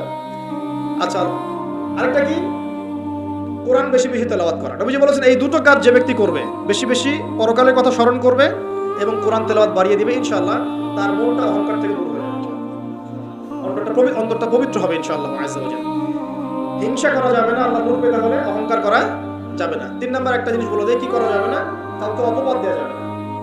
কাউকে কোনো মিথ্যা অপবাদ দিলে অন্যের হকে আপনি দায়গ্রস্ত হয়ে যাবেন, তখন অন্যের হকের দায়গ্রস্ততা পূরণ করতে আল্লাহর কাছে আপনাকে কঠিন বিচারের সম্মুখীন হতে হবে। অন্যের উপর অপবাদ দিলে, অন্যের নামে গীবত করলে এবং সমালোচনার অপসংস্কৃতির চর্চা করতে থাকলে আল্লাহর নূর পাওয়া যাবে না। 4 নাম্বার কি? 4 নাম্বার পরশ্রী কাতরতা। অন্যের সুখ দেখে, উন্নতি দেখে, অগ্রগতি দেখে আপনার সহ্য হয় না, চলে, ঠিক আছে? এইরকম মিন মাইন্ডেড, মানে ছোট লোকের মনোভাব থাকলে কোশ্চেন কালো আল্লাহর নূর কলবে আসবে না। আর 5 নাম্বারটা হচ্ছে মানুষের প্রতি দয়ালু হতে হবে। কি হতে হবে? দয়ালু। দয়ালু মানে কি? যে সবাইকে আগে নিজের ভাই মনে করতে হবে। একজন ব্যক্তি পলিটিশিয়ান হোক, মিলিটারি সেক্টরে থাকুক, পুলিশ হোক, বিজিবি হোক, আনসার হোক, সাধারণ মানুষ হোক, যুবক যুবতী, কিশোর কিশোরী যেই হোক, এদেশের সবাই আমার আপন ভাইয়ের মতো, সবাই আমাদের ভাই, সবাই মুসলিম ভাই। হ্যাঁ, ওদের মধ্যে মাযহাবী পার্থক্য থাকতে পারে, তরিকার পার্থক্য থাকতে পারে, পলিটিক্যালি পার্থক্য থাকতে পারে, মতাদর্শের পার্থক্য কি থাকতে পারে না? থাকতে পারে। সবার মত কি একরকম হতেই হবে? কিন্তু তারা সবাই আমার মুসলিম ভাই, যতক্ষণ পর্যন্ত না তারা প্রকাশ্য কোনো কুফরির ঘোষণা দিয়েছে, ততক্ষণ পর্যন্ত কি সবাই মুসলিম আগে সবাইকে ভাই মনে করে জনদরদিত হতে হবে। আগে সবার ভালোটা বুঝতে গেলে আগে জনদরদিত হতে হবে, রহম দিলওয়ালা হতে হবে। আপনি হকের উপর থাকবেন, ন্যায়টা ন্যায় হবে, অন্যায় অন্যায়। ন্যায় যদি আমার দুশ্মনও করে সেটাও ন্যায়, আর অন্যায় যদি আমার বাড়ির লোক করে সেটাও অন্যায়। একটা সৎ অন্তর লাগবে তো। এই রহম দিলওয়ালা না হতে পারলে খিদির হওয়া যাবে না। কারণ আল্লাহ পাক খিদির সম্পর্কে বলেছেন যে আমি খিদির আলাইহিস সালামকে আমার পক্ষ থেকে রহমত দিয়েছিলাম, দয়া দিয়েছিলাম, এবং আমি আল্লাহ খিদিরকে আমার পক্ষ থেকে জ্ঞান শিক্ষা দিয়েছিলাম। তো এই কয়েকটা বিষয় করা যাবে, আর কিছু কিছু বিষয় করা যাবে না। এগুলো যদি মেনে চলতে পারি ইনশাআল্লাহ আমাদের কলবের মধ্যে আল্লাহর পক্ষ থেকে আল্লাহর নূর আসবে ইনশাআল্লাহ। আরেকটা টোটকা বলে দেই, সেটা হলো কোরআন একটা সূরা আছে, সূরার নামই হচ্ছে সূরা নূর, ঠিক না? এই সূরার উপর যদি আমি আমল করতে পারি ইনশাআল্লাহ তাআলা আল্লাহর নূর এবং মারিফত পাওয়া যাবে। কেন পেতে হবে এগুলো? কারণ এগুলো পেলে আমরা সেটা দেখবো যা সবাই দেখতে পারবে না, আমরা সেটা শুনবো সবাই সেটা শুনবে না, আপনি সেটা উপলব্ধি করবেন সবাই সেটা উপলব্ধি করতে পারবে না। বাহ্যিকভাবে সবাই একটা কিছু বুঝবে, কিন্তু আপনি রিয়েলিটি বুঝতে পারবেন যে আসলে বাস্তবটা কি। এবং বাস্তবতা বুঝতে পারলে পরেই আমরা ইনশাআল্লাহ তাআলা ওই ফিতনাগুলো চিহ্নিত করতে পারবো, সেখান থেকে বাঁচার পথ খুঁজতে পারবো ইনশাআল্লাহ। আমার কথা কি বুঝতে পারছেন? আচ্ছা, এবার শেষ করার আগে একটু গুটিয়ে নিচ্ছি। সূরা নূর থেকে শুরু করে শেষ করে দিই। দেখুন, এই সূরাটা বাসায় ভালো করে পড়েন। তার আগে আর দুইটা সূরা নসিহত করব, বাসায় গিয়ে আজকে একটু ভালো করে পড়েন। একটা সূরা বনু ইসরাঈল, একটা হলো সূরা কাহফ। যে আল্লাহর নূর পেতে হলে আরেকটা টোটকা বলছিলাম, সূরা নূরের উপর আমল করতে হবে। এর পাশাপাশি আপনি দুইটা সূরা পড়বেন, সূরা কাহফ এবং সূরা বনি ইসরাঈল। এই সূরা কাহফ বনি ইসরাঈল একসাথে রিলেটেড। এখন যদি নূর অর্জন হয়ে যায়, আল্লাহর মারিফত অর্জন হয়, যেগুলোর জন্য শর্তগুলো বললাম, যে আপনাকে সালাতের পাবন্দি করতে হবে, পাশাপাশি নফল এবং সুন্নতের মধ্যে আপনাকে অভ্যস্ত হতে হবে, তাহাজ্জুদ গোজার হওয়ার চেষ্টা করতে হবে, দান সদকা বাড়াবেন, এতিমের ভরণ পোষণের দায়িত্ব নেন, বিধবার খোঁজ খবর নেন, সমাজ কল্যাণমূলক কাজ করেন, পাশাপাশি হালাল খান, পারিবারিক আদর্শ ঠিক করেন, আমর বিল মারুফ নাহি আনিল মুনকারের কাজ করেন, জ্ঞান অর্জন করেন, আল্লাহওয়ালা মানুষের কাছে গিয়ে পড়ে থাকেন, সহবতে থাকেন। আর কি বলেছি? কোরআন তেলাওয়াত বাড়িয়ে দেন, জিকির আজকার বাড়িয়ে দেন, এবং জীবনের সকল ক্ষেত্রে আল্লাহর বিধান মেনে চলার চেষ্টা করেন। ইনশাআল্লাহ তাআলা আপনি আল্লাহর নূর পাবেন এই কাজগুলো করলে। আর কি কিছু কাজ করা যাবে না, যেমন একটা হচ্ছে হিংসা, অহংকার, পরশ্রী কাতরতা, অন্যকে অপবাদ দেওয়া, আর গীবত, তোহমতের সমালোচনা সংস্কৃতি। এগুলো বয়কট করতে পারলে আল্লাহর নূর আসবে। আর কি সূরা কাহফ পড়বেন, সূরা বনু ইসরাঈল পড়বেন, সূরা নূরের উপর আমল করবেন। এই সূরা নূরের উপর আমল করতে গিয়ে একটা বড় কথা বলে দেই, সেটা হলো এই সূরার প্রথম দিকেই আছে জেনা থেকে দূরে থাকার কথা। সব আমলগুলো ঠিকঠাক করার পরেও আমরা নূর পাবো না যদি আমরা হারাম জেনায় লিপ্ত থাকি। আমি বুঝাতে পারছি? সবকিছু আপনি মেনে চললেন, আজকের লেকচারে সব মেনে চলেছেন, কিন্তু জেনার পাপে লিপ্ত আছেন, গোপন জেনার পাপে লিপ্ত আছেন, বয়ফ্রেন্ড গার্লফ্রেন্ড অ্যাফেয়ার্সে আছেন, পরকীয়া আছেন, আপনি কিন্তু নূর পাবেন। এটা আপনার অন্তর থেকে সমস্ত নূরকে বের করে নিয়ে চলে যাবে। আর সূরা নূরের প্রথম কথাই হচ্ছে এটা, বরং এগুলো শাস্তির কথা আল্লাহ পাক বলেছেন। সর্বশেষ কথা হলো প্রিয় ভাইয়েরা, বর্তমান সিচুয়েশনটাকে রিড করতে হলে নূর লাগবেই, আল্লাহর মারিফত লাগবেই। এই মারিফত অর্জন করার পদ্ধতিগুলো আল্লাহ পাক আমাদের সবাইকে মেনে চলার তৌফিক দান করুন, আমিন। আমরা জানি এখনকার বিশ্বে, একটু সময় দেন 2 মিনিট, এখনকার বিশ্বের মুসলিমদের অবস্থা হয়তো ভালো নয়, কিন্তু ইনশাআল্লাহ তাআলা অতি শীঘ্রই আল্লাহ রাব্বুল আলামিন এই উম্মতের অবস্থাকে উন্নতির দিকে নিয়ে যাবেন ইনশাআল্লাহ আযজা ওয়া জাল্লা। মুসলিমদের মধ্যে ঐক্য হবে ইনশাআল্লাহ, এবং আমরা এমন একটা প্রজন্ম পাবো ইনশাআল্লাহ যার হাতে আল্লাহ পাক ইসলামের পতাকা তুলে দিবেন ইনশাআল্লাহ। এটা কিন্তু পুরো ফিক্স, কোরআন এবং সুন্নাহর মধ্যে একেবারে অকাট্য একটা ভবিষ্যৎবাণী, কেউ পাল্টাতে পারবে না। এখন এই সময়টা আসছে, আমাদের কাজ কিন্তু শুধু ফেসবুকে পড়ে থাকা নয়, একে অপরের পিছনে গীবত তহমতে পড়ে থাকা নয়, এবং ছোটখাটো বিষয় নিয়ে সময় নষ্ট করা নয়। আমাদের কাজগুলো পড়াশোনা করা, পারিবারিক আদর্শ ঠিক করা, সৎ কাজের আদেশ করা, অসৎ কাজে নিষেধ করা, আল্লাহ নূর অর্জন করা, আল্লাহওয়ালা মানুষের কাছে থাকা, এবং উম্মাহকে বিভক্ত করতে যায় না, ঐক্যবদ্ধ করার চেষ্টা